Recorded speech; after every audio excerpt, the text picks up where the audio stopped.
Looking for supplies? Let's see what you got. You bet, Commander.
Shepard, I need to talk to you.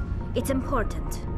Is something wrong? You know the data you took from those Geth control nodes? The information you uploaded to Alliance Control? I want a copy of it. You want to bring this data back to the migrant fleet? Those files have information that could be vital to our efforts to understand the Geth. It could be the key to helping us reclaim our homeworld. You think you can use this information to destroy your enemy? Not right away. We will need to study it. It could take years, but it will give us new insight into how the Geth have changed and evolved over the past centuries. Go ahead, make a copy. My people, I owe you a great debt, one I can never repay. The only thing I can offer in return is what you already have. My solemn promise to stay with you until Saren and his Geth armies are defeated. I never wanted anything more. Thank you, Shepard.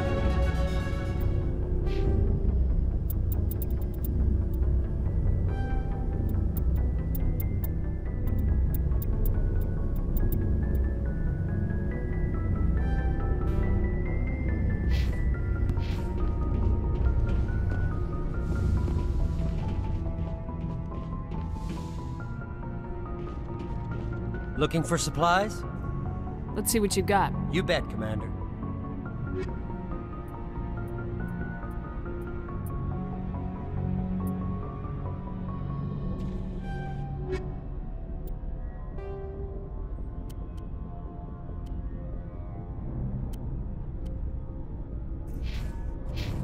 Looking for supplies? Let's see what you got. You bet, Commander.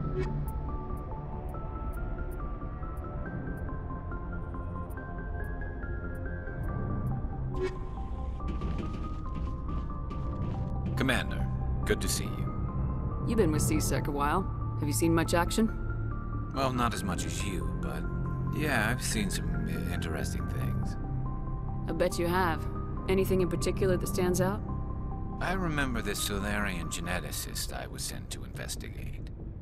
That case was a bit disturbing. What happened? Why were you investigating him? I was tasked with tracking black market trade on the Citadel.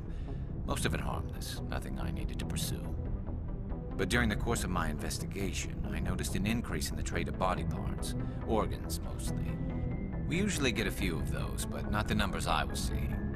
We weren't sure if there was a new black market lab or if some freak was harvesting organs from citizens. You've seen this before on the Citadel? Every so often, some lab sells unwanted parts through the black market, but they're not as bad as the psychos. I remember this one L-Corps diplomat we caught in my first year on the job. He was hacking people up and selling their organs, had the station in a bit of a panic. But this case wasn't that clear-cut. Turns out there was more going on than we first realized. So how did you figure out what was happening? First, we got a hold of a sample and ran DNA tests. The weird thing was, the match led us to a Turian who was still alive and was very convinced he'd never lost his liver. After a bit of digging, I discovered this Turian worked briefly for Dr. Salion, the geneticist. So I went to his lab hoping to find evidence of cloned organ development, but there was nothing. No Salarian hearts, no Turian livers, not one Krogan testicle. You're kidding, right? Why would anyone want Krogan testicles? Some Krogan believe that testicle transplants can increase their virility, counteract the effects of the genophage.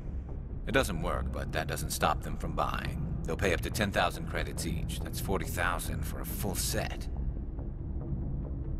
Somebody's making a killing out there. What'd you do about the geneticist? I brought in some of his employees for interrogation, to see if I could get them to talk. While I was interviewing one of them, I came across something suspicious. You mean threatening? Was that really necessary? Maybe, maybe not. Either way, it paid off. One of my detainees started bleeding profusely during the interview. We offered to patch him up, and he got frantic, freaked out. I ordered a full exam to find out what was going on. Our medics found incisions all over his body, some of them fresh. That was our big break. These people weren't just Dr. Salion's employees. They were test tubes. Walking, living test tubes. He was growing parts inside these people? Exactly. He cloned their organs right inside their own bodies. Then he harvested them and sold them off. Most of the victims were poor. He'd pay them each a small percentage of the sales, but only if the organs were good. Sometimes an organ wouldn't grow properly, so he'd just leave it in them. Most of them were a mess, but only on the inside, hidden so nobody could see it. I hope he got what he deserved. That's the worst part. We never caught him. Why not? What the hell happened? He ran, blew his lab, grabbed some of his employees, and headed for the nearest space dock. By the time I found out, his ship was already leaving. He threatened to kill his hostages if we tried to stop him. But you went after him anyway, right? I ordered Citadel Defense to shoot him down, but CSEC headquarters countermanded my order. They were worried about the hostages, worried about civilian casualties if the ship was destroyed so close to the Citadel. I told them those hostages were dead anyway, and just used them to make more organs, but they wouldn't listen. It's not worth the risk. You pursue the vessel and disable it. That's the best choice. They sent the military after him, but he got away just the same. Yes, they did. I went to Palin and told him what I thought of him and his policies. He said if I didn't like it, I could quit. Well, I almost did. All they had to do was disable that ship, stop him from running. Maybe the hostages die, maybe they don't, but at least we stopped the bastard responsible for it all. If you don't care about the fate of those hostages, then you're no better than he is. You're just a terrorist with a badge. Yeah, maybe you're right. It doesn't make it any easier, but I see your point. Just wish I could have stopped him. That's all. Do you have any idea what happened to Dr. Salion? I sent out feelers from time to time, hoping to find something. I thought I'd found him a while back. He changed ships and changed his name to Dr. Hart, his idea of a joke, I guess. I told the military, but they weren't convinced it was him. I got the transponder frequency for his new ship, but I just can't get anyone to check it out. I'll check out the coordinates when I get a chance. I was hoping you'd say that. But Commander, take me with you when you go. If it's Salion, I want to be there when you find him.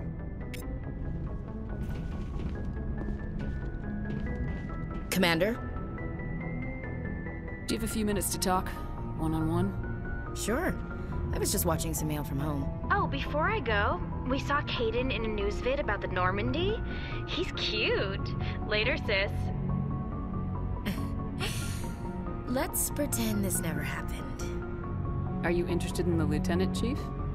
Fraternization is against regulations, ma'am. Don't ask, don't tell. What's up? You didn't come by to eavesdrop on family mail. Your family seems to be important to you. Yeah, we've always been close. Me and my sisters especially. With Dad on duty so much, I had to help Mom raise them. I was an only child, but I get the idea. At least one of my parents was always on duty. Yeah, military families, eh? With schedules like that, it's a wonder we ever have kids anymore. Things were tense between Sarah and me for a while. Then we bonded. Sounds like a story. Feel like sharing? Sarah got herself a boyfriend who wanted to go faster than she did, Mike. I didn't think he was a bad kid, just pushy. Lynn would send me these worried vid mails, and I'd tell her to relax. If he really liked her, he wouldn't be pushy. Yeah, of course, if he didn't ask at all, I'd wonder if he thought Sarah was ugly. Damned if you do, damned if you don't. Mike thought they'd go for a romantic walk in the woods, because he figured it was past time they did the deed. She levered Mike face first into a tree and left. Didn't have a scratch on her. Good thing Mom and Dad had us all learn some kind of self-defense.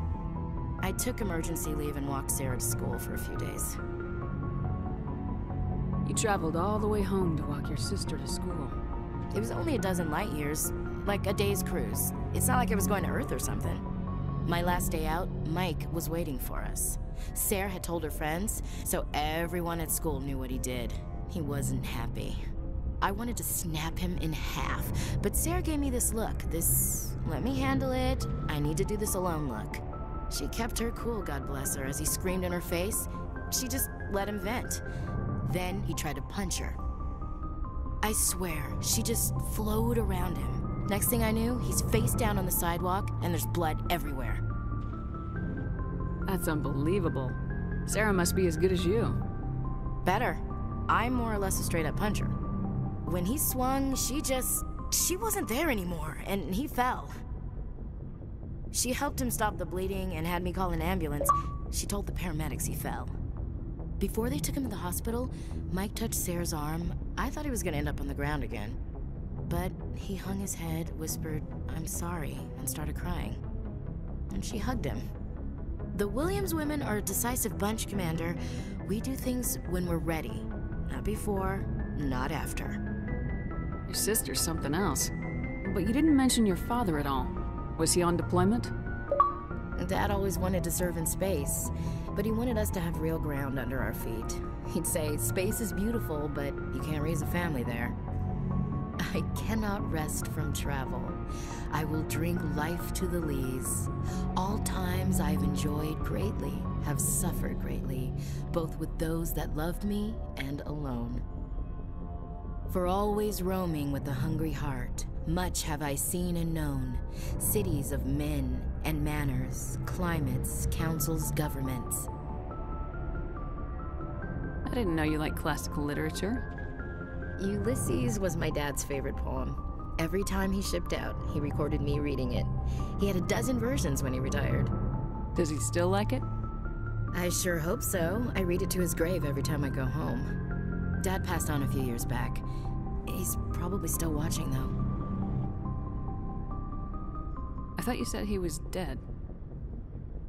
You know, from heaven, wherever that is.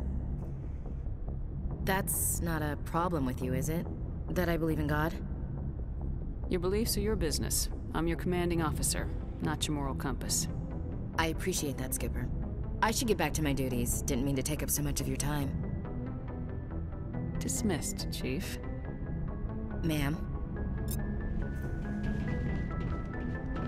What do you want, Shepard? Why did you become a mercenary? Lots of reasons. Such as? Such as, I needed to get out of our system.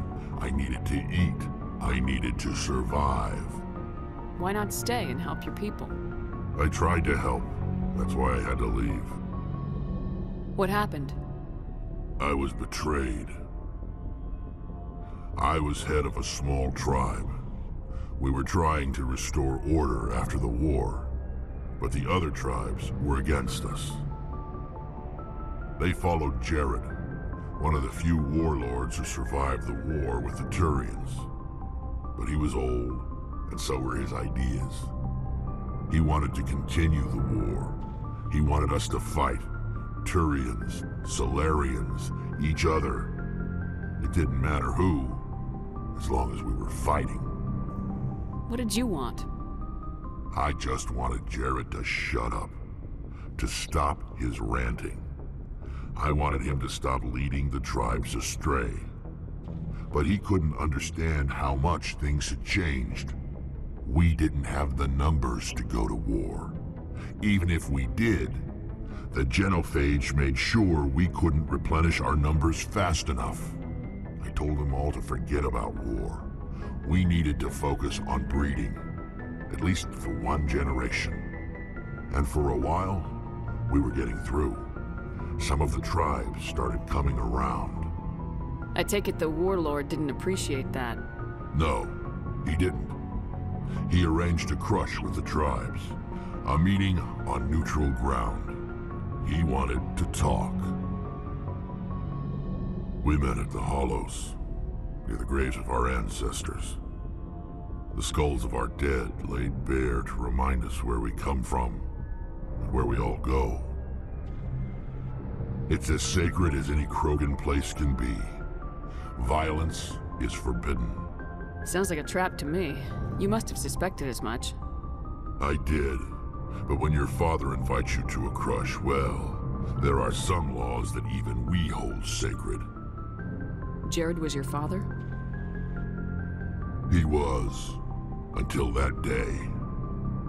We talked, but we didn't get anywhere.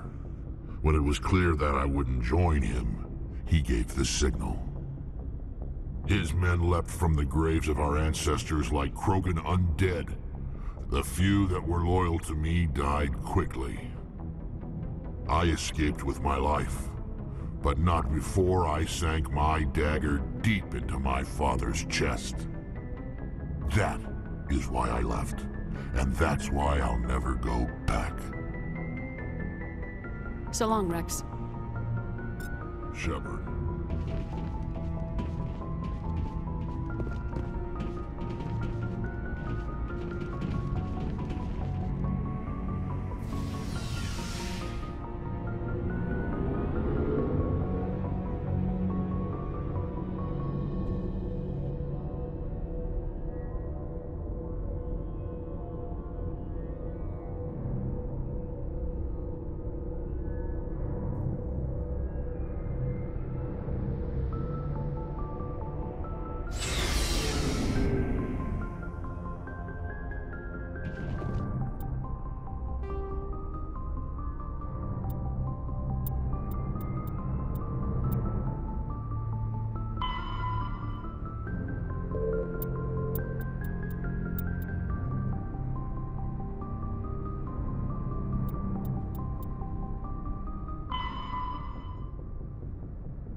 I've got a bad feeling about this.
I'm on my way.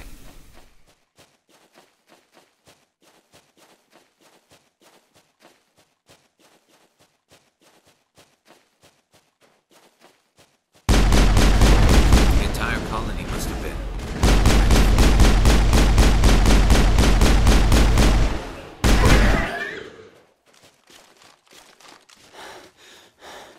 Negative contacts, Commander.